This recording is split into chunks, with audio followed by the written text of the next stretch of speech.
morning, everybody. You're welcome to Ask the Pediatricians Live. My name is Vera James, and today we have another episode of Ask the Pediatricians Live.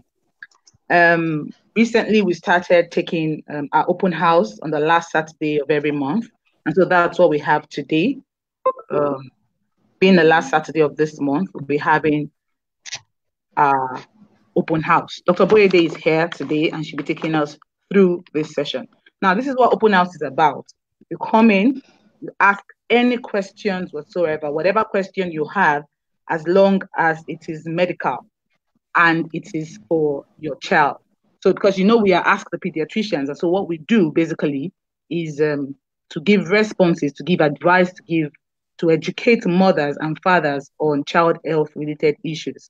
So today, you're welcome. Please invite your friends. Please share our video. Go on the bottom of your page, and then you see share video. Invite your friends. Share it on your private wall. Share it in any group that you are in and that allows for such. So let's welcome Dr. Boyede. Dr. Boyede, good morning, ma'am. Good morning, Vera. Good morning, everyone. It's a pleasure to be here this morning. Thank you so much for joining us. I hope it's a wonderful Saturday, and it's a pleasure to be here on ACP Live, the open house edition for 2019 January, the very first one. So you're all welcome this morning. Thank you, Vera. Thank you, everyone, for coming. Okay. So yes, this is Ask the Pediatricians Live again, ATP Live. So we're opening the floor right now. We really don't have a topic for today because that's what Dr. Boyede just explained. We don't have a topic for today. We open one Saturday in a month so that we allow mothers, fathers ask any questions that relate to their child's health. So do we have people already here? Good. We have viewers already. You're welcome. Share the video, invite your friends, and we have just 1 hour for this show. So it's important that we start asking our questions as early as possible. And it's also important that you invite your friends to join us now, so that sometimes we find out that at the end of the show, like 20 minutes to the end of the show, we start having too many questions and we may be unable to attend to everyone. So please ask your questions as we progress. Okay, Dr. Boyede, is there anything you want to say before questions start coming in? Okay, just to say thank you everyone for being part of Ask the Paediatricians Foundation. We're looking forward to a very great year, and due to your request and popular demand, we've been able to extend Ask the Pediatrician Foundation, and we have ATP chapters in virtually all the states now. So for those of you that have been asking, when is ATP coming to my state? When is ATP coming to my state? I want you to watch out that we're going to have ATP in the ATP is already in your state, and we're going to have an outreach in your state very soon. So if you're interested in being part of ATP, there are many ways you can be part of ATP. Number one, of course, to be our Facebook member, ask your questions, and that's one level, just a general member. But you can also be a volunteer for ATP. So whether you're a healthcare professional or whether you are a non-medical professional, there are many ways you can volunteer for ATP, so that in your state you can join our ATP chapter and can be part of the outreaches that we're going to be doing there. And we're going to reach all the states in Nigeria this year. So you want to be part of that, you're more than welcome to join us. And we also look forward to doing a lot more for our children. And so if you also want to be part of ATP, you can also give us financially. And so those are the various ways you can participate. Or you are a corporate body, or you are even a business owner, you can advertise on all our platforms, on ATP Live, on all our programs. You can be part of it, and you can also link us with corporate bodies that can sponsor our programs. So while we're waiting for your question, okay, I can see many of you saying good morning. Morenike is here, and Rachel is here. Thank you so much for joining us. So you're all welcome to ATP Live. So ask your questions, and we'll be very happy uh, to answer them. Okay, so you're welcome to ATP Live this morning. All right. Thank you so much, Dr. Boyede. All right. I think moderators, please help go on the watch party. I can see a few questions there. So we can start right about now. Okay, Dr. Boyede, we have a question from Muinat Akim or Mosonya. She's saying, good morning and well done, Maz. Should fruit purees be diluted for 6-month babies as juice? I think if it is puree, so I guess you are thinking of something like apple, like banana, and those type. There's really no need for them to be diluted. But if you are giving the only one that we like to ask mothers to dilute are things like orange juice, because it's a little bit acidic, and so when you are just starting, we want you to kind of dilute it a little bit so that it's just reduce the concentration of the acid in the tummy. But if you are making like banana or apple puree, or you're making it with a cereal, then there's really no need for you to dilute it. Moina, Akim, I hope that answers your questions. Yeah, I think that's Thank you for that. So Vera, I would just suggest that if you have access to the question on the I could just see them. Right. just ask them. The only challenge is that we're going to screen them on the live. We can take the question, but you won't be able to see us post it, because we can only post on the video the question that is dropped directly as comments on the video. Okay, our moderators I'm sure they'll be working on that now. But let's just take Ngozi Anoike Oketi. She says, good morning. I have a baby of 3 weeks and I'm taking moderatic and amlodipine drugs. Hope it will not affect my baby. That's what she's asking. Yeah, but actually you should have had that conversation with your physician. I assume you have hypertension, and because most of those medication you're taking are antihypertensive medication. Also, there are antihypertensive medication that are compatible with breastfeeding. Generally, for me, moderatic, because it's a diuretic, may be difficult because it may affect your breast milk production per se. It's not as much as the medication even affecting the baby as to the fact that it can affect your production of breast milk. So for me, I would really prefer if you have a conversation with your physician so that they can look at other options and consider what is the best for you. So you need to see your physician, and between your physician and your pediatrician, they can decide what is the best option for you in that situation, because definitely some of those medications can affect your breast milk production and can affect your baby. So we have to weigh the option between what is the control of your blood pressure like and all that. Those are the information that we really need to make sense while we are making the decision. Okay. Yeah. Thank you, Dr. Berede. Another one from Stella Adejo Ude. She says, my question is, what causes stomach ache in children? I've taken them, ages 9 and 7, for a series of culture tests, but everything seems okay, but they keep complaining of stomach ache. I'm not sure what you mean by culture test. Okay, let me just start by saying that there are so many causes of stomach pain in children, ranging from no cause. There's actually nothing wrong with them, with what we call functional abdominal pain. In other words, there's really nothing wrong. Maybe after we've done all the tests, we find that there's actually nothing wrong. So it's something that just a passing phase. So common things like constipation. When children are constipated, they can also have stomach pain. Sometimes when children have worm infestation, if it's heavy and all that, it can also cause stomach pain. So then we can go to things that are very sinister, things that are very serious causes, like if there are intestinal obstruction, intussusception, things like that. There are so many causes, even things like food intolerance, food allergy, so many things that can cause in children, Pepsi causes disease. So there are so many causes. So like you rightly said, I don't know why it's only culture tests they are doing for your baby, for your children, but it's better you see if you are really worried, if you really think this, and even things like children can also have what we call psychological abdominal pain. Like some Oh, children don't want to go to school, for example, yes, they can. So, for example, children, because children can sometimes have difficulty to separate between their emotional anxiety from yeah, yeah.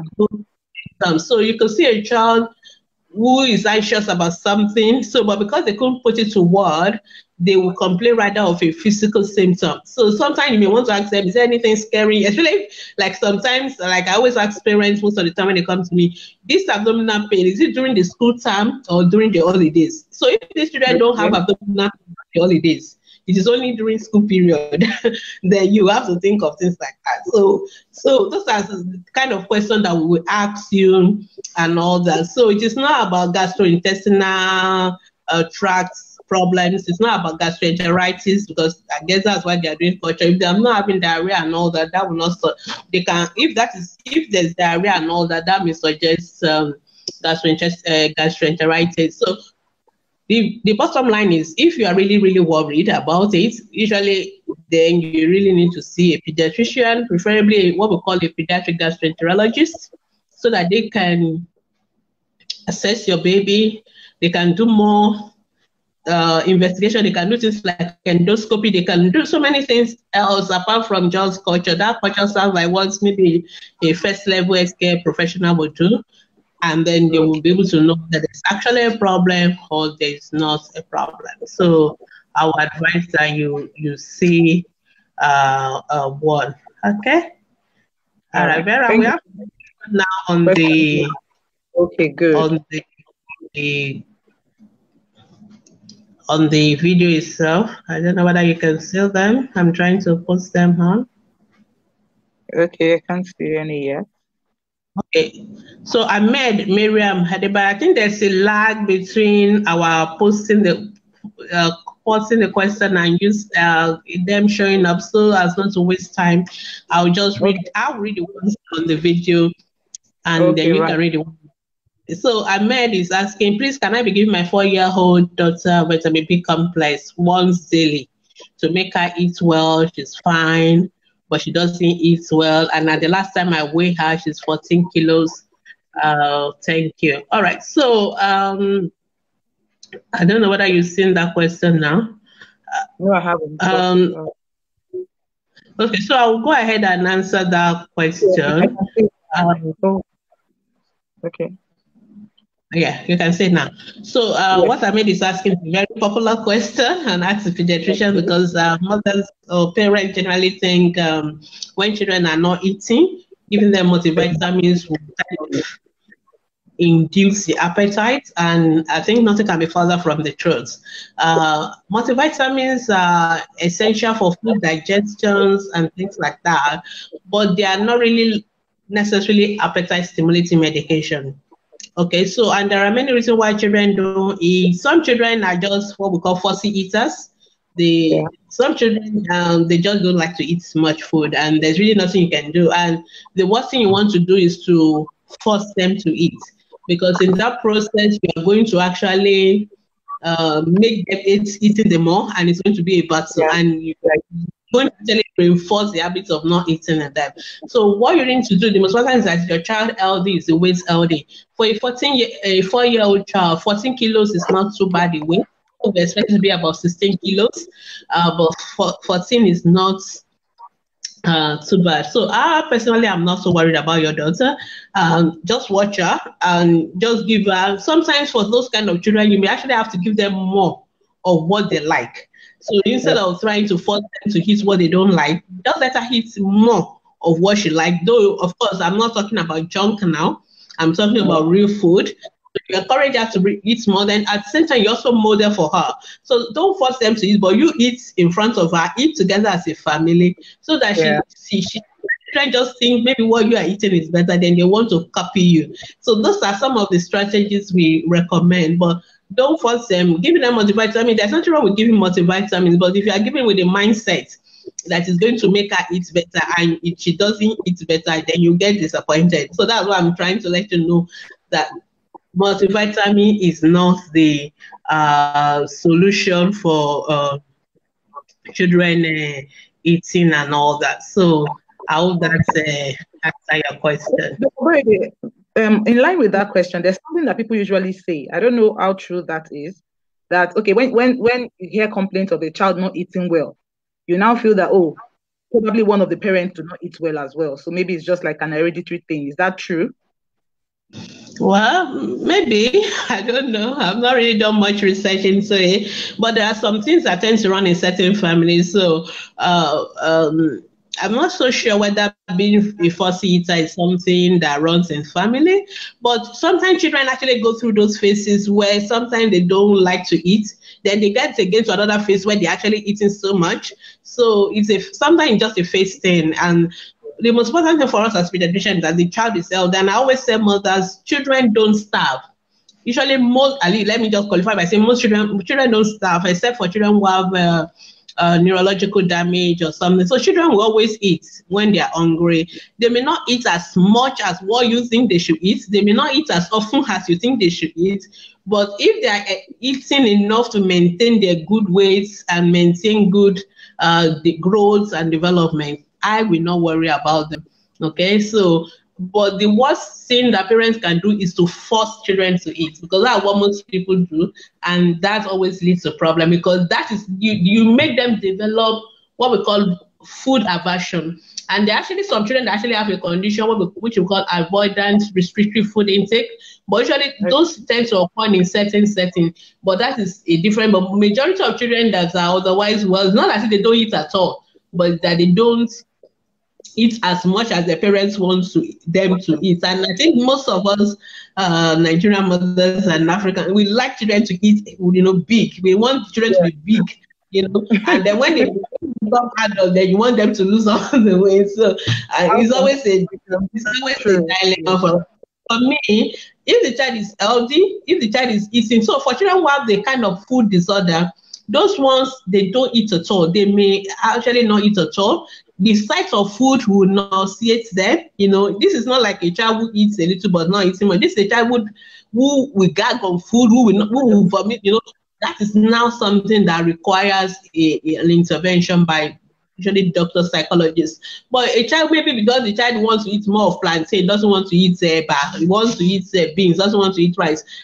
Maybe he's not eating. It will not finish the whole plate that you give, but will eat maybe half of it. Those children, you don't need to force them. You just keep encouraging them to eat that. Then whatever you think the child is the favorite, don't struggle with them. Just let them eat that one much. Then you gradually introduce new things, and you also model it to them. Eat together as a family. Let them not see feeding time as punishment. So I hope that is those are the things I'm trying to say. Okay. All right.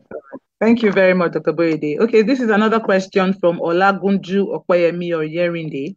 Says, please, I'm worried too. For the past 2 weeks, my 5-month baby poo has been melon color. I tried improving his meals, but he eats and plays much. I think he's talking about the stool of a 5-month-old baby. So Olayemi, is your baby on exclusive breastfeeding? Because if your baby is on exclusive breastfeeding, melon colored or melon texture of stool is absolutely normal. There's nothing wrong with that. So that's another thing. Mothers need to know what is normal from what is abnormal. Sometimes we tend to, there are some things that are normal, but there's nothing wrong with that. So Opeyemi, you need to answer that question for me so that I can give you an answer. So if your baby is on exclusive breastfeeding, I would say that is still within normal, so you don't need to worry about it. So as long as it's not watery, what we are talking about is watery stool, and if the stool is watery, is foul smelling, or there's blood in the stools, those are the things that will worry me as a pediatrician. But if the color is just melon color or is semi-formed, especially for babies on breastfeeding, then I'm not going to worry about that. Okay. All right. Thank you so much, Dr. Boyede. Hope Ozioma. Good morning, doctors. What could be the cause of mucus in children's poo? Okay, how old is the baby? That's another question. So sometimes I need to let mothers know that when you ask questions, that it's a very few questions that we can just give like a generic General, answers. Yeah, yeah. we always need more information. I'm so sorry about that. That's why sometimes it's like that's why sometimes we tell you some things we don't even bother to answer because you really need to see a Yeah. doctor because we may need to sit you down and ask you like maybe 20, 30, 40, 50 questions before we can answer True. give you an answer. So mucus in a stool, for example, some babies it depends on, the mother worries too much about even just a minor slimy of the stool, they worry about it, which may not be normal, which is perfectly normal because the lining of the intestine actually has some what we call mucus lining. So sometimes part of it is also shared in the stool. But if a baby is now passing only frank mucus or there's blood with the mucus, then we begin to worry. Is there an infection going on in that baby and all that? So that's what I'm trying to say. So we need more information. So if baby is otherwise healthy, the baby stool is normal, it's just a little mucus in the stool, but the baby is healthy, the baby, no blood, no watery stool, nothing else, I will not worry about that at all. I will not say it's anything. Sometimes it could even be related to some of the kind of diet the baby has eaten and all that. But if the baby is really having it's just the mucus alone that is passed, or there's blood in the mucus, with the mucus or the stools are watery, the baby is having fever, then that's when I will say, okay, this kind of baby you need to take to see a pediatrician.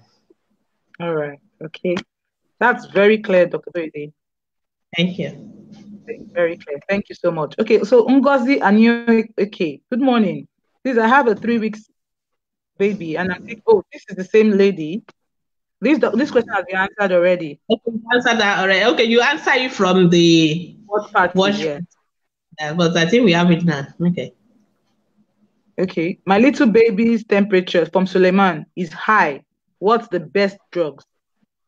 Okay, so I'm sure Suleiman is a relatively new father to ATP because you will know that even the way you ask that question alone, the pediatricians are going to fight with you. Because Very well. I want mothers to know that when your baby is sick, the first thing is not drugs. And that is not how pediatricians think. The way we think is, what is the cause? A baby may be hot because the mother has wrapped the baby too much with clothes. So in that case, the baby doesn't need any drug. What the baby just needs for you to unwrap the baby. So I've written a memo before. I think I need to refresh that memo. If your baby doesn't need any drug at all, we will be very happy as pediatricians. We are not so keen about your babies having drugs all the time. I know mother. I always say that if I give $1, if I get $1 for every time a mother or a father asks, all they ask you anything about the baby, the next thing is, what drug should I give? And I'm like, how am I supposed to tell you which drug? So for your baby who is having fever, we've had a ATP life of fever before. There are like 1,001 things that could cause fever in a baby. Things that are not diseases, like I just gave example of the baby being overwrapped, or even like sometimes the weather is too hot or something. Sometimes the babies are dehydrated, they can actually have fever, but sometimes it could be due to other diseases. And there are many diseases like malaria, like typhoid, like infections, ear infection, throat infection, so many infections. So asking what best drug doesn't make any, the first thing is, what is the cause? So it is when we know the cause that we can now say this is the appropriate. There's not like a best drug. There's no drug that solves all the problem. There's only one drug for you. So if your baby has malaria and I'm giving you antibiotics, I'm just wasting your time. It's the most expensive or the most powerful antibiotics. So I want parents to start thinking like us.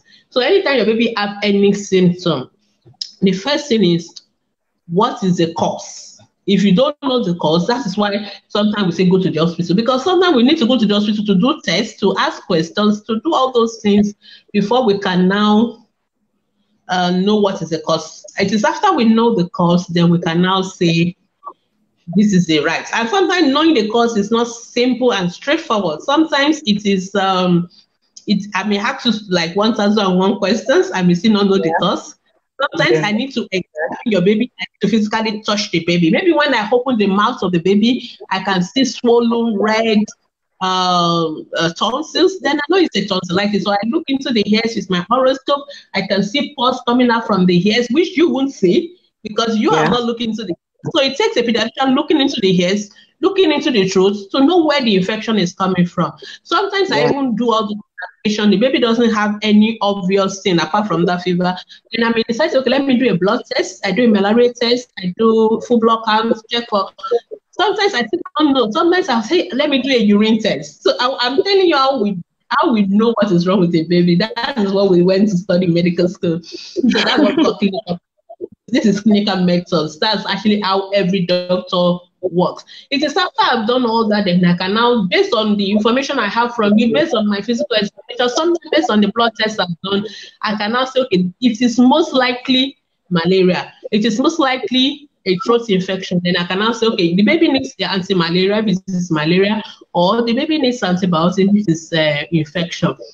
So that is how we know what's the. But there's only one thing you can do is for you now is while you are waiting to see the doctor is to bring down the fever, because I don't want the fever to cause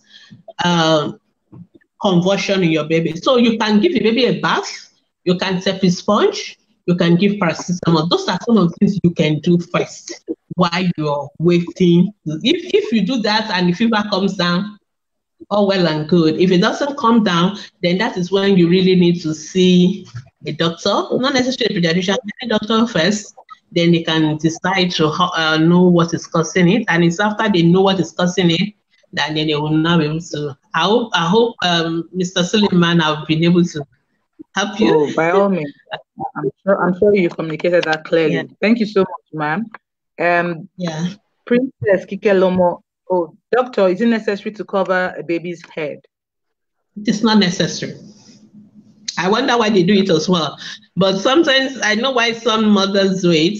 So if your baby is small, the weather is cold, because baby can easily lose heat a lot from their head and all that, because their body surface area is large compared to their size. So they don't have fat and all that. So they can easily lose heat. So you can cover the head, you can wear gloves if you think the weather is cold and you are worried baby may lose it. But sometimes even in the hot, sunny Nigerian weather, mothers still cover head, still put socks, still put mittens, and then they will not say my baby has fever. Why would the baby have fever? Because the baby everywhere is covered. Right. So it is not necessary. There's no law that says you should cover baby. We only do that when we are worried about cold. Yes, that's true. That's what we do here. Okay. Do we have any more questions there, or I go back to the watch? Oh, sorry, I thought okay. I posted one. We really need to let Facebook know that they are lagging behind. Yeah. Okay. Please, my baby is 18 months and she's having cough. I've given her different kinds of drugs to no avail. Please, what can I give her?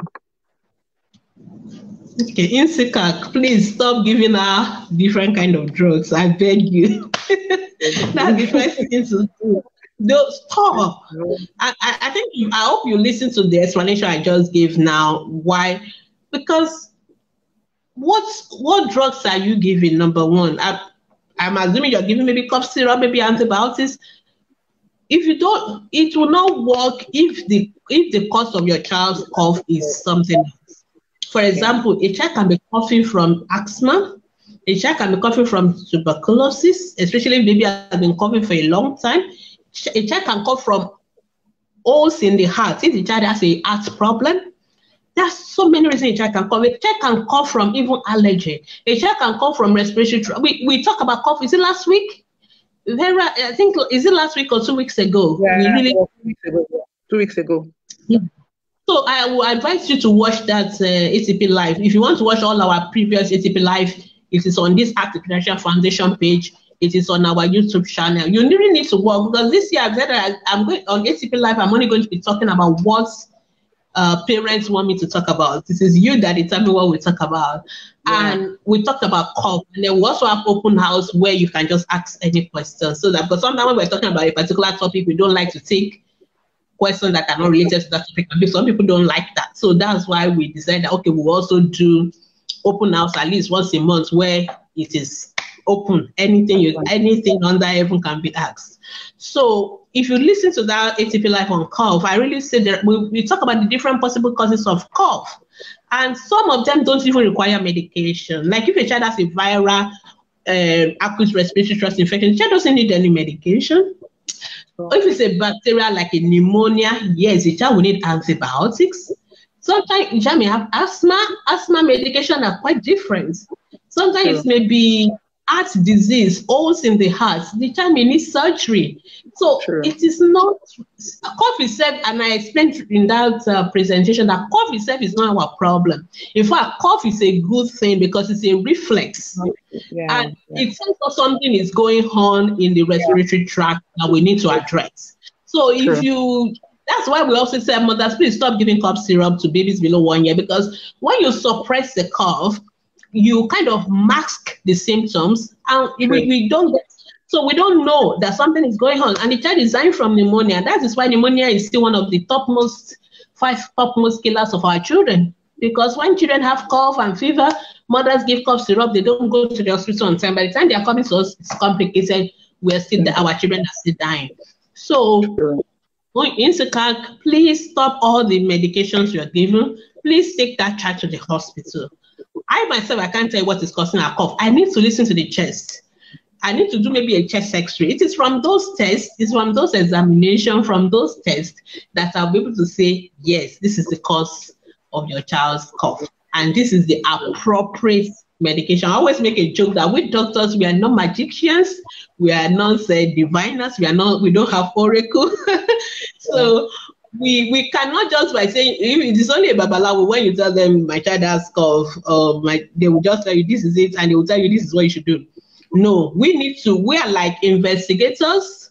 We have to know, there are many causes. So what they've taught us is how to know based on your investigative techniques, history, examination, blood tests, x-rays, blah, blah.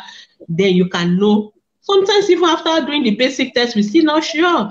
Sometimes we have to go to advanced tests. Sometimes we are not even sure at the end of it. We don't say, okay, let's do trial. Let's try this one first. This is most likely based on the age of the child, based on this, based on that. That is what we do. And it is how we're able to help you. So I would just say, please, it's one of the reasons we always say go to the hospital. I know mothers don't like me saying that, but sometimes it's the best answer. Because it is after you go to the hospital, we can do all these things I said, and then we'll be able to help your child. Okay, I think we've answered this other question as well. Yes, we have. Yeah. Okay, I think the person is giving us more information now. Okay, yeah, she says she's on exclusive breastfeeding, I think. Okay, are we taking this one? Yeah, well, she's giving us more information. The person that asks about her baby is a food change from melon to light green, and she thinks it's insufficient feeding. Yeah, it is, yes, normal. Exactly. I don't think you need to worry. The melon color one is the normal one. The green one is the starvation one. So I guess when you had that, you've increased the feeding, I believe. And now it is, so that is perfectly normal. So you should not worry. Thank you so much. All right. Okay. So that question is covered. Can we go back to the other question? Which one? There was one on the screen now. It's a fresh question, I suppose. Yeah, it's the same question. It's the same. It's one of the ones we've answered. It's just a continuation of it. Oh, right. It's still on the melon. Can you see the one I'm showing now? Yes. She says she's trying to view on complementary feeding, but she's unable to. About to round up exclusive breastfeeding and useful information on complete is highly appreciated. Oh, okay. Okay, she wants to. Titi Lope wants to know how to get to view our information on complementary feeding. Yeah, that's what I was going to tell her. So, Titi Lope, we have units on our Facebook group.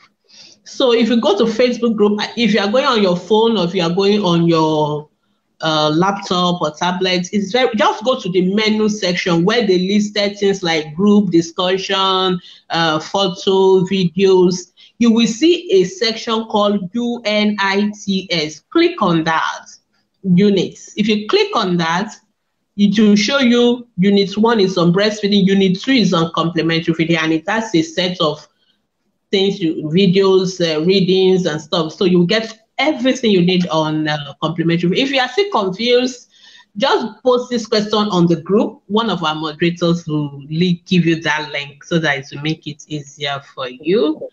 Okay, I think I've answered the question about the cause of mucus in the stool. So let's move on. Okay, I think we've answered this question as well about stomach ache. I think those are the question you took directly from the yeah. Okay, so I think we can move on. So if you are just joining us and we've answered some questions and you don't know, I will encourage that at the end, this video will be rebroadcast on our group. It will always be on the page. It will always be there in the video section. So you may need to go back and watch them so that we can answer other questions coming up, because if we keep repeating questions, we will not have time to answer. I think we've answered this melons too. Can we please stop posting the question again? And I think we've answered our moderators need to help us with making sure we don't have repeated questions. Okay, let's move on. So if the question had been answered before, I will not bother posting it again. Yeah. Laura, can you see the next one? Not yet. Taking some time to load. Okay.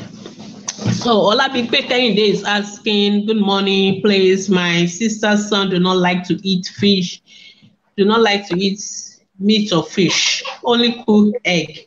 Is it okay? Why not? It's okay.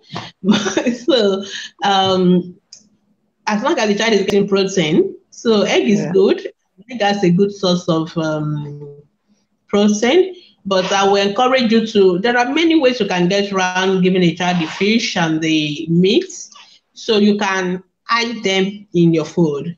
So for example, you can, when you're making, I don't know whether the child eats porridge or things like that, you can actually blend your meat, blend the chicken, like a puree, and then you use it to cook the food.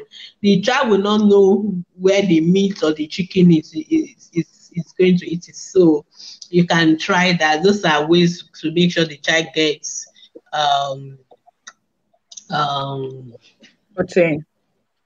Get protein. Yeah, and also plant protein, beans, and all the rest are also good. Soya, they are also very good source of protein. So it's not only meat and fish. But I've told you how to, it's very easy to hide meat and fish in food for children, and they wouldn't even know they're eating it.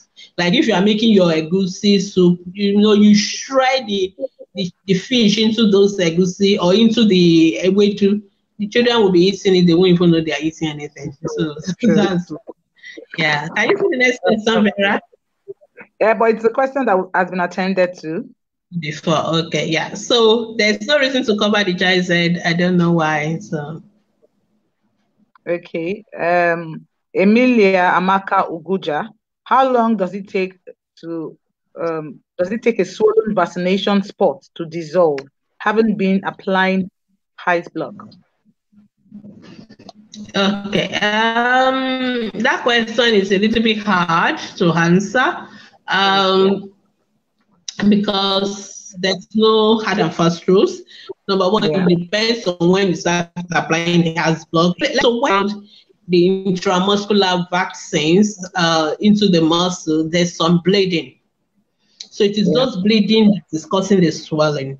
So what your ice block is doing basically is has nothing to do with the swelling. The ice block is trying to stop the bleeding.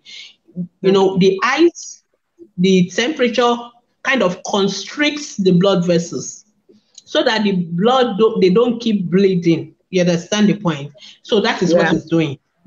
So, but the bleeding that has already occurred before you start applying, they will be there. They will gather together. Those are the things that form that swelling. But because there's no more swelling and all that, they will not get infected. What the body now does is to absorb them into and resolve it. So as long as all those things happen, the body does it to clear out the blood that has already gathered, and the ice block is preventing more blood being released. So as long as that is happening, you don't need to worry. So sometimes the blood may become, it may not clear on time. It will form what we call like I don't want to use medical jargons, but it will form like a small swelling, but it's hard. It's not painful. It's not painful. It's not warm to touch. It's not red. It's not bringing out pus. In that case, just leave it alone. The body will clear it out. It's just like, when children have what they call, when they have swelling on their head, they have this bump on their head when they hit their head. Sometimes it takes a while for that bump to resolve, but it doesn't do anything to them. It's just the same process. Now, what we worry about is that bleeding, getting infected. It is when it gets infected that is a problem. So the swelling itself is not a problem. As long as it's not paining the child, as long as it is not red, as long as it is not hot when you touch it, that is a normal swelling, and the body will eventually take care of it. But if you don't do anything on time and it gets infected, it will be very big, it will be very shiny. Sometimes it will start changing color. You see this red. Sometimes it could change to, it's as if it's going to have pus. That means it has turned into what we call a cellulitis, or sometimes an abscess. In that case, that child will require antibiotics. That's because it is not just the bleeding now. The bleeding has become infected with bacteria. So there's infection, and that one requires antibiotics. Sometimes if it has turned into an abscess, we need to go and cut it open and allow the pus to come out. So what we want not to happen is that we don't want it to become a cellulitis. We don't want it to become an abscess. So once you start applying your ice block, you are kind of halting that process from going on, from progressing. But if a swelling has happened before you started your own process, it will be there, but the body will clear. So you don't need to do anything about it. And I don't think you need to worry about how long it takes. It doesn't do anything to your baby. Okay. So most of the questions I'm seeing now are some of the old questions, but I'm seeing one now on BCG. Okay, somebody is just giving us a shout out. Thank you, Aditya addition. Okay, I can see another question. Okay, there's one from Amaka Afala. Yeah, she says, please, on BCG, I did a better test, which was negative. Yeah. We took the BCG on Thursday, and he's 7 months now. How long will it take before it will scar, or for me to know that it's reactive now? 6 weeks. We usually expect it to start to form in 6 weeks. So since you just took it on Thursday, yeah, you can relax. It takes 6 weeks. Okay, I think it's the same question. All right, so Amaka, just wait for 6 weeks, eh? Okay, so Ogechi is asking a question. I don't know, it's taking forever to come up. Yeah, okay, I think it's coming up now. How to treat? Yeah, can you say it? Yes. Ogechi Uju Ozemelam. How to treat my son of 2 cough? Okay, how to treat my son of 2 cough and catarrh, since I have given Lonat, Osfix, and I was equally given Maldox vitamin C. Ogechi, Dr. Ogechi. Well done, no. Okay, please, can you just stop? Can you please stop what you're doing? It is wrong. I mean, this is what we preach against all the time. And I specifically am very not happy when you do it on children. Maybe if you do it on yourself, I don't mind. But please stop self-medicating with children. It's so your baby has cough and catarrh. You've given Nonat, which is an anti-malaria. You've given Osefix. Osefix is a very powerful antibiotic. Most pediatricians will not prescribe Osefix as a first antibiotic for children. You've given Mardos, which is anti-malaria like Fancida. We hope your baby doesn't react to sulfur drugs. So why are you still asking us how to treat the baby? Because you pretend your baby, obviously. Because I am assuming that the baby is not getting better. So, like I said, I've done a ATP live on cough about 2 weeks ago. I think cough is one of the questions mothers like to ask a lot. That's why I think it's one of the first ATP live we did this year. So I will refer you back to watch that ATP live. But please stop all those medication, because all you even told me is that your baby has cough and catarrh. Your baby didn't have fever. You didn't tell whether your baby is fast breathing. You didn't tell whether your baby has any other symptoms. So your baby doesn't seem to have symptoms of malaria. You can correct us if you have. You can give us more information. So why are you giving Lonats? Why are you giving Mardos? And you didn't tell us how old your son. I think, is it 2 years, 2 months, 2 days? You always need 2 weeks. You need to always be specific when you're talking to us about how old your children is, because we really need to know. So cough and catarrh without fever, most of them are viral. They don't require any medication. So, or there could be other reasons, which I just explained. I'm sure you've been watching. If you have not been watching, I've already explained why there are many causes of cough and fever. So please, about catarrh, once there's catarrh, we always suspect a viral infection.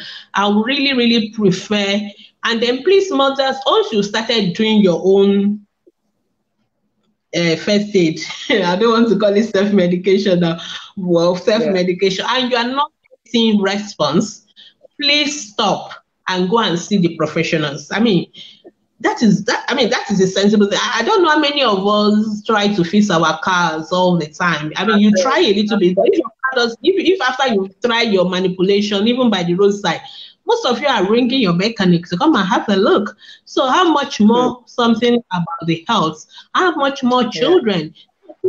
This 2019, let's change. Let's make a commitment. Let me not call it covenant. Let's make a commitment not to self-medicate. Get informed. That's why you have ATP, and ATP has something nice coming for you now, so that you can get your question very easily. You will soon hear about it.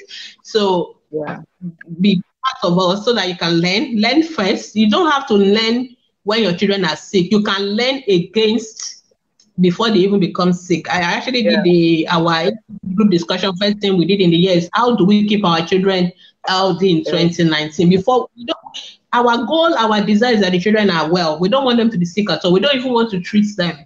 I'm telling you, pediatricians, we are happy when the children are well. We don't need the children coming to the hospital to make money. We make money even when they are not sick. So that is how wonderful and blessed we are. So we really don't like working hard at treating children. We prefer they are not sick. I prefer talking to you about health promotion and things like that. So, which is better for all of us. Get information. Once your child is not better, in 2-3 days or whatever first aid you think you are doing, please take the child to the hospital. And we've talked about it. I know some people tell me hospitals are expensive, some people have had bad experience, but we cannot throw away the baby with the bath water now. We just have to use the hospital. So, and for those of you in Lagos, the government is bringing health insurance. Sometimes this health insurance, they are not as expensive as you think they are. You just need to pay a little price. A lot of them being available now. But even if you don't have the money to come else, they will still see the child. Even they may just write the drug for you to go and buy. And sometimes they will see your child and they will tell you there's really no need to use medication. So please don't do self-medication. I think you should take your child to the hospital because you've really done, I think you've treated. And the problem I have with those medication on a serious note is because you are creating room for what we call drug resistance. So when your baby now needs anti-malaria, none of that will not work anymore because you have used it when your baby doesn't need it. Or when your baby now needs antibiotic, we may not be able to use Osefis because your baby is going to develop antibiotic resistance. And that is why we don't want you using medication when they are not necessary. I hope that is clear. So it is not because we want you to, I mean, we are trying not to, we don't want you to do our work. Anyway, that's okay. But then it's not because of us. But I'm saying it's because of your own child. Drug resistance is a very serious problem. It's one of the danger that WHO has identified now, because we don't have new drugs. So any child who is resistant to what we have, there's nothing we can do. Very dangerous. And I've been there, we've been there when you use all the drugs and the child will just not respond. So we don't want to get to that situation. What are we going to do?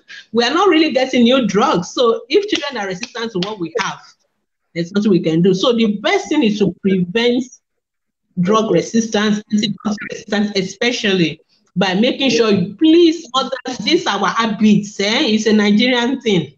Going to the shop, buying snacks, buying for every little thing, every cup, every category, stop it. You are not helping those children. I'm serious. You are not.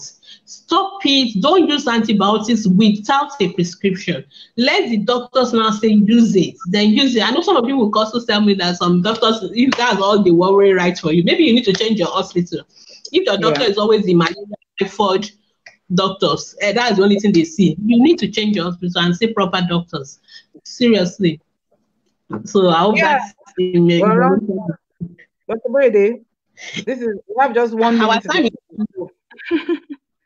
Okay, so let's quickly take Theodora's question. Theodora Runo Otegbiku. Good morning. My 2-year-old daughter doesn't really chew her food. She stirs the food in her mouth while eating. We have to talk and talk before she swallows it. Is there anything I can do to make her chew? Well, some children do that. It's an habit. I will not worry about it as long as she will eat the food. I think people should just leave her alone.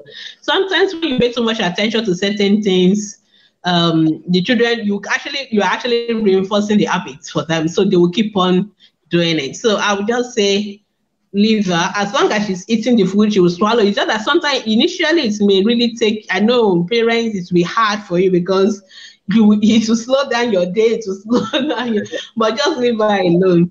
As long as she eats the food. Some children don't swallow the food. It doesn't cause them any harm. As long as they don't choke on the food, it won't cause them any harm. So you may help her by making sure you cut her food into tiny pieces so that she won't choke on it, but it's not a harm. The body will still digest the food. But if the child also has other developmental problems, apart from that chewing, you need to see a pediatrician, because sometimes we see it in children who have other developmental challenges. Okay, so our time is up, and I think Vera will just quickly run through all the questions. Okay. Those ones that have come in before 10 o'clock so that we can go. I mean, before 11 o'clock. Sorry, I know my own time I'm 1 hour behind. So, somebody said my 2-month-old baby sleeps holding her knee. She does only when she's sleeping. She doesn't fold it when she's active. Yeah, I think it's an habit, Gladys. I don't think you need to worry about that. So I won't worry about that. Just to say that if we don't answer your question because of time, obviously we always have this dilemma every time. It is when we're about to round out that all the questions start coming in. I think we should start coming in before we start. Maybe we'll start putting our questions, our page open for questions before we start, so that we have the questions already. So somebody is asking, my baby has not stood for 3 days. A 1-month-old baby has not stood for 3 days. She's on breast milk only. What can I do? Nothing. It is perfectly normal. Please don't do anything. It is perfectly normal for a 1-month-old baby not to pass through, especially if the baby is on exclusive breastfeeding. They may not even pass through for days, even up to 2 weeks. As long as baby is well, baby is not having abdominal pain, baby is not, tummy is not swollen, the baby is not having any other sign of illness, it's perfectly normal. So you don't really need to do anything. Please don't give any drugs. Don't go and put something in the bum. Just leave the baby alone. The baby will be fine. Okay? All right. Asking me, Bukola is asking, how do I treat asthma? I mean, that's a whole topic. And there's no way I'm going to answer that question in 1 hour. So, but if you go to our Facebook group, if you put this question there, somebody will put you a link to our group discussion on asthma, then you can see. So we see. You can also watch that ATP Live on cough. I think I mentioned a little bit about asthma treatments in that cough as well. I mean, that's ATP Live. So you can watch that. So we have group discussion. We have file educational articles on asthma. So it's not something we can answer in 1 minute. And I think you really need to also make sure the child is registered with a asthma clinic for children, so that the child can the asthma control can be monitored, and they will give you that information. Please don't start doing it on your own, because sometimes the reason why some children with asthma died is because the parents are not getting professional input on time, because one attack can be all it will take. And the earlier we start doing the right thing, the better. So I really, really, really say go to a pediatric hospital where they do asthma clinic. Almost all the teaching hospitals have asthma clinic for children, and some private general hospitals as well. Or you can see a pediatrician in private. Most of pediatricians will know how to handle asthma, and just for them to put the child on the right track, and then you can continue. Okay, somebody is asking, my baby was given P-alaxin for malaria, appetite has reduced. Yes, that is normal. Number one, malaria itself will cause reduced appetite. The drug side effects also cause reduced appetite. So there's nothing wrong with that. Just keep giving the child the little the child can take. Don't worry yourself. The sign that you know the child is out, the malaria is out, is that the appetite returns. You can give big complex with, I'm sure some doctors already gave you that with the food and with the medication anyway. But it is expected that children who are sick, not only malaria, most children who are sick will have poor appetite. And most of our drugs that we give to treat also cause poor appetite. So there's nothing wrong with that. So when the treatment has been completed, the sign that the child is getting better is that the appetite will come back. So don't worry. Akimo Singh is asking, my baby, 12 days old, excretes more than 2 times before dawn and more than 3 times during the day. That is perfectly normal. Newborn babies exclusive breastfeed can pass to 8 to 12 times a day. As long as it's normal to, please don't worry, perfectly normal. They are not like you, so there's something wrong with them. So it is only you that does it once a day, but they can do it several times a day. Okay, Hope is asking, is it good to deworm children every 3 months? No, we recommend every 6 months. It doesn't cause any harm to do it if you want to do it every 3 months, but I think it's a waste of your medication. In other words, the drugs don't cause any harm to the children. If there's no worm, the drug comes out. If there's worm, it deals with it. But we usually recommend every 6 months.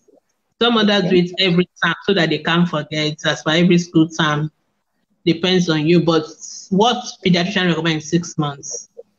Okay, I think I'm almost done. Lillian is saying navel pain. I think I answered that question about abdominal pain. There are so many causes of abdominal pain. If you really worry about it, something wrong. So sometimes like a child will only complain of it when he eats a little. Complains of navel pain anytime he eats a little big. I don't understand what you mean by a little big. I'm confused. So is it that the navel swell up, because that's a different ball game, or are you saying that when the child eats a little, it will complain of pain? So you may want to ask that question on our group. Glory is asking, what can I add to what milk should be added to the prepared milk of my 8-month-old baby? So any age appropriate milk. So when you go to the market, they will always write the ages on the milk. So they will write 0 to 6 months, which we don't recommend. We recommend exclusive breastfeeding in the first 6 months. But there's 6 to 12 months, there's 1 to 2 years. So you can go for whatever is age appropriate for your baby. All right, so Fumilala Ladele is asking, my 1 year, 6 months eats only the white side of the egg, but refuses to eat the yolk. Okay, yeah, some children are fussy. I've told you how to hide those things. So the egg, the white part is a protein, but the inside also contains a lot of other things that we really want the children to have, the yolk. So it would be nice for the child to eat everything. So you can if you make pancake, for example, your baby is taking the whole egg in the pancake. So there are many ways you can still hide your egg. If you make it into the pap, mix it together, put milk, the child doesn't know the egg is full inside, he's eating it. So True. you True. must learn how to hide those things away. Okay. Yeah. Shabadia is asking, how often should I deworm the children? I'm sorry if it appears rushed because our time is up and I don't want to be like I didn't answer your questions. So that's why I'm running through all of them. Absolutely. Yeah, so we always run into this problem every time. Okay, so we recommend albendazole for deworming children. You can use Combatrin. There are many of them, but we usually recommend albendazole, and we recommend that you do it every 6 months. So for children 1 year, it is 200 milligram, and that's about 10 mils if you're using syrup. For children from 2 years and above and adults, it's the same dose. For deworming, it's the same dose for children and adults from 2 years old and above. It's 400 milligram, or that's either a 400 milligram tablet or 20 mils of the syrup. So that's what we recommend, and we recommend every 6 months.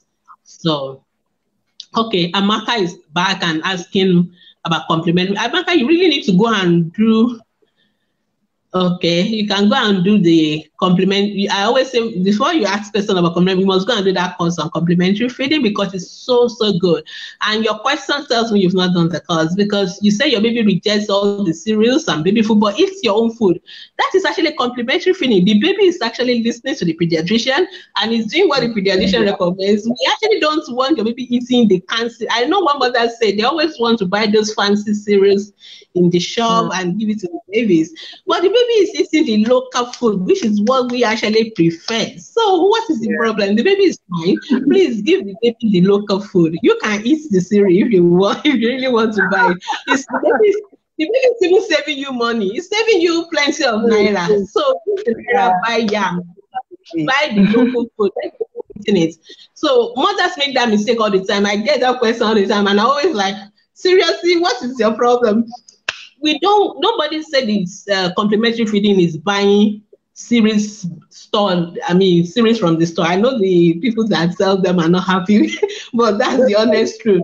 You really prefer.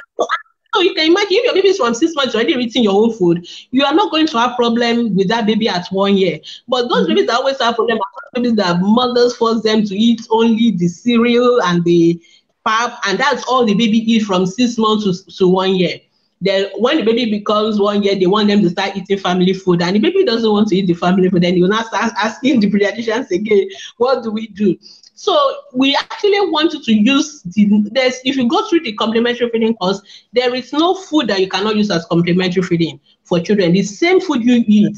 The only problem is that the texture, when you are starting for a 6-month-old, a 7-month-old, is a little bit softer, lighter, not solid. Then it's more porridge like semi-solid. Then as they get to like 9 months, you start giving them things they can hold in their hand, finger. By the time they are 1 year, they should be eating from the family pots. That is the synopsis of complementary feeding. So your baby is doing absolutely fine. The only extra thing, make sure you are still breastfeeding until 2 years. So that's what we recommend. All right. Okay. Shabadia is asking me, how can I slim down? I think that's the wrong question for pediatrician. This one is about us. It's about children, not about you. So you can ask on the ATP family page. They will answer. Margaret is asking, my baby is constipated. The question I would say is, why is your son constipated? What kind of food are you giving your child? So we start from them. Are they taking fruits? Are they taking vegetables? Are they taking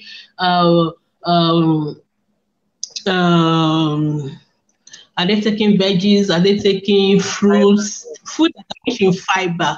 Are they taking lots of water? So those are the things you need to address first. So because once you give them the right kind of food, rich in vegetables, fiber, fruits, they will not be constipated. But if you're only feeding them with biscuits, what else? All those junks. No, and that's all they eat, and all the cereal, no water, no fruits, no vegetables, they will be constipated. So you really need to work on that as well. So, but if the baby is still constipated, there are medication that your doctors can give you to let the to deal with the constipation first. But the best thing is not to even do is to prevent the constipation from taking place. All right. Okay, somebody is asking me whether somebody asked a question about the swelling from the injection into the thigh. Can it form in 3 days? It's possible. Anything can happen. If it's a bacterial infection gets into it, it can happen in 3 days. But I've told you what to do to prevent. And if it has already gotten infected, then you really need to see a pediatrician, because it requires antibiotics, and it has to be aggressive antibiotics. Okay, somebody is asking, how do you treat body odor in a 10-year-old? You can use the deodorants, because usually from 10-year-old they are already they are getting to adolescence, so they can have some body odor from the hormones and all that. So there's no big deal. Just make sure they maintain good hygiene. They take their baths daily. Sometimes they don't remember. You have to remind them. And apart from that, deodorants for them, and that will do. But if you think it's really beyond normal, then you need to see people like Dr. Nwama, the pediatric endocrinologist, for further. But average body odor, nothing big deal. You can just deal with it the way you would deal with it in yourself as well. Okay. All right. Aisha is asking, thick white vaginal discharge in a 5-month-old. It's a normal thing. She doesn't urinate as much, though I just introduced PAP to her. So she doesn't urinate as much, may be a reflection of the fact that maybe you're not giving her water, because once you introduce PAP, then you also introduce cereals, you need to be giving water. But that's 5 months is too early. I mean, mothers, please don't be in a hurry. I don't know why we're always in a hurry. Please do exclusive breastfeeding for 6 months. We have our reason for recommending the 6 months. So there's no hurry. So maintain your exclusive breastfeeding for 6 months. That's what we recommend. If you are really sure the vaginal discharge is white, it's normal, because some babies, though I would expect it to be in the newborns period, But if it is smelling, if it is yellow, if it is itchy, you really need to see a doctor, because that may suggest vaginitis. And not necessarily the child has been abused. It could be as a result of your nappy. If you are not changing your nappy on time, bacteria from the stool, they can travel to that area and cause infection, and that can lead to that discharge. So I'm taking your word for it that is really white, because white could be normal physiological discharge, which is as a result of the mother's hormone. But it's commoner in the newborn baby. It's not that by 5 months, the mother's hormones should be wearing out, but it's not impossible. It's not impossible, but if it is smelly, if it is yellowish, if it is itchy, if there are redness around that area, that suggests more of what we call vaginitis infection, and you really need to. Okay. She has answered me. Says she's not the one that prescribes medication. Better then. But you didn't tell us that you didn't tell us you went to the hospital and then they gave you medication. You see, we can only answer questions based on the information you gave us. So if you didn't give us, you just take off Katan. I've given this, I've given that. So don't blame us if we didn't know.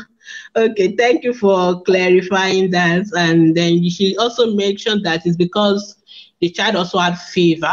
So you are now, it's now error. So you really need to give us complete information. If not, we'll assume, sorry, and sometimes our absorption may be wrong. So you went to. So what I always tell mother is that if you've been to the hospital, the doctor gave you a particular treatment and you are not yet happy, the child is not yet better, go back. That is what we call follow-up. And I will tell you why it's important to do that, because sometimes when doctors are remember I've told you how we arrive at our diagnosis. Sometimes when we're even arriving at that diagnosis, we are not 100% sure. We may have a list of 1, 2, 3 things that we think is possible cause. We call them differential diagnosis. So the doctor may decide to let me try the one I think is the most likely. So, and let me see whether the child will respond to that. So if the doctor start that one and the child doesn't respond, then the doctor may know that either I am wrong Or is it that, not that I'm wrong, but the treatment I'm giving may not work? Sometimes a particular treatment may not work. Not because the treatment is wrong, it may work for me, but it may not work for Vera, for example. So what it means is that Vera needs a different treatment. It's the same condition, but she just not responding. That's how her body is. So it's normal. So, but the only way we will know all that is if you come back to us and say, doctor, I've used the treatment and I'm not yet better, my baby's not yet better. Then doctor will say, okay. Or sometimes what we started with has changed. You know, maybe when you went to the doctor, it was only fever and cough and something has happened. For example, a time you have pneumonia, for example, and we started antibiotics. Now the pneumonia may have become complicated. Maybe there's now water or there's pus in the lungs. And when that happens, it means they need to take it out. So that is why follow-up is important. It's very, very important that parents get that information. And I think I'm actually going to do a whole series on follow-up. Why it's important to go to the hospital for follow-up, because with follow-up, that is only when the doctors will be able to know what to do. Okay, I'm not sure I will answer all the questions again. Our time is gone. And the question has so many. Okay, what I would suggest is that if I have not answered your questions, I'm sorry. But you will agree with me that your questions came after the program should have ended at 10 o'clock.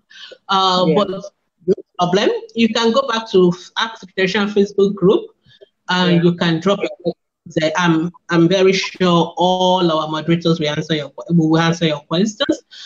So please, but what we just did, we'll plead your indulgence to post it directly on the group, because we are going to, we can't close the one under the video, but we will not be here to answer it. So, but if you put it on our group, Facebook group, somebody will answer the question and you have the answers. Because some of these questions are things we've answered several times. And so we don't want to go beyond 1 hour, and we're already like 20 minutes beyond. So, but if you go to Facebook group, please post your question. We are there from Mondays to Saturdays. And we were there 24/6, we're always 24 hours online. And one of our moderators will post a response to your questions. We're very sorry that we won't be able to take all the questions because it's an open house, so their questions are so many, so we understand that. But we really want to thank you so much for joining us this morning. Thank you so much. We are once again, we are very sorry for those of you that we can't take your question, but like I promised you, please just go to Facebook group, put it there, and somebody will answer you. I just think we need to go now. All right, thank you so much, Dr. Brody. Yeah, you've spent 1 hour, 20 minutes already. That's 80 minutes. Thank you so much. We appreciate you. And I would say that this was an explosive one. You really did a very, very fantastic job. Thank you very much, Dr. Brady. God bless you. All right, we've come to the end of the show, and Dr. Brady has answered all of the questions that she could answer in 80 minutes. Would that, like she said, please go on our group wall or go on Facebook, search for Ask the Pediatricians. Then you will click on the join in. You'll be added into our group, and you can ask your questions. And you ask your questions on Mondays to Saturdays, because on Sundays we do not respond to questions. Please post your question on the group wall, and wait for a moderator to approve and attend to it. Thank you so much for joining us. We appreciate you. Bye-bye.